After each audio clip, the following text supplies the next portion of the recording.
Assalamu alaikum and welcome back to the channel. In this video, we will understand how upsampling works in the decoder part of encoder-decoder architectures used for image segmentation. Let's start with the big picture. An encoder-decoder architecture has two main parts. The encoder compresses the image. It extracts the features and reduces the spatial dimension using convolution and pooling layers. The decoder does the opposite. It takes these compressed features and upsamples them back to the original image for pixel level classification. In image segmentation, we need to predict a label for each pixel. That's why upsampling is essential. A good example is Unet. In Unet, the decoder uses up-convolutional layers. These are often called transpose convolution. They expand the feature maps and combine them with decoder feature through skip connections. Each transpose convolution layers learns how to reconstruct spatial details that are lost during the encoding part. In contrast, Segnet and other encoder-decoder architecture uses a different strategy. It performs unpooling instead of transpose convolution. During encoding, Segnet stores the max pooling indices, the position of maximum values. In decoding, it uses those safe indices to place values back in their original locations while filling the rest with 0. This makes the upsampling non-learnable but efficient. Now let's see what transpose convolution really does. Imagine a small feature map being extended into a larger output. You can visualize the kernel sliding over the input, but instead of reducing the size like normal convolution, it spreads each input pixel into a larger grid. Each input pixel contributes to multiple output pixels, weighted by kernel. Because the kernel has learnable weights, transpose convolution learns how to best reconstruct the higher resolution output. Let's take an example. We have an input image that is downsized by the encoder part. It has dimension of 2 by 2. And we have a filter of size 3 by 3. And we want to apply transpose convolution.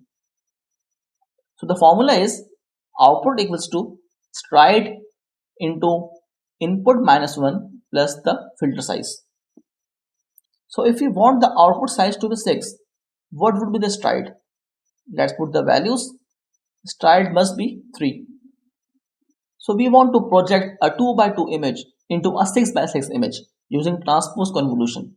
For that, we have a 3 by 3 filter with a stride of 3. We take the first value from the input, that is 1, multiply it with the filter, which is 3 by 3, and place it on the top left corner of the output image. This is our first output. Now filter will move to right. This time it will take the second value from the input.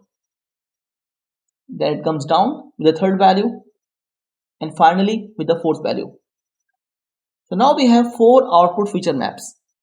The last step is to add them all. So let's see how this works. We take 1 from the input and multiply it with the kernel, and when we place all the values in the top left corner. Then we move 3 steps right. We took the second value, multiply with the filter values, and then place it to the second output feature map. Our filter slides below. We took the third value, multiplied with the filter, and then placed into the third feature map. And finally, we did the same for the fourth feature map. Now we need to add them all up. So adding them up will result in this output. This is our final output of transpose convolution layer. But what will happen if we take stride equals to 2? So let's execute it. It will move 2 step right, and then 2 step down, and 2 step right. So the output will be 5 by 5, not 3 by 3. So the output depends on the size of filter and the stride. Now let's move to unpooling used in Segnet. We'll start with a 6 by 6 image, and we apply a max pooling layer with a 3 by 3 filter, and the output becomes 2 by 2. Here we will store the max value as well as its index. So 3 was found on 0, 2, 4 was found on 1, 4. We got 6 from here, 5, 1, and finally we got 5 with the index 4, 4. So now this output becomes our input for the unpooling layer. The unpooling layer will unpack it and transform it into a 6 by 6 image. So let's first initialize an empty array of 6 by 6. For each pooled value, we look at its stored index and place that value back in its original position. After that, we fill all the other remaining positions with 0. This restores the spatial structure but without learning any weights. It's a fixed upsampling based on saved positions.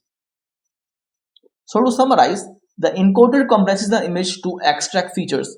The decoder upsamples those features to reconstruct the spatial details. Transpose convolution performs learnable upsampling, adjusting the weights to refine details. Unpooling performs non-learnable upsampling, restoring positions from the encoder's pooling indices. Both achieve the same goal, rebuilding the spatial resolution, but through different mechanisms. Thank you for watching.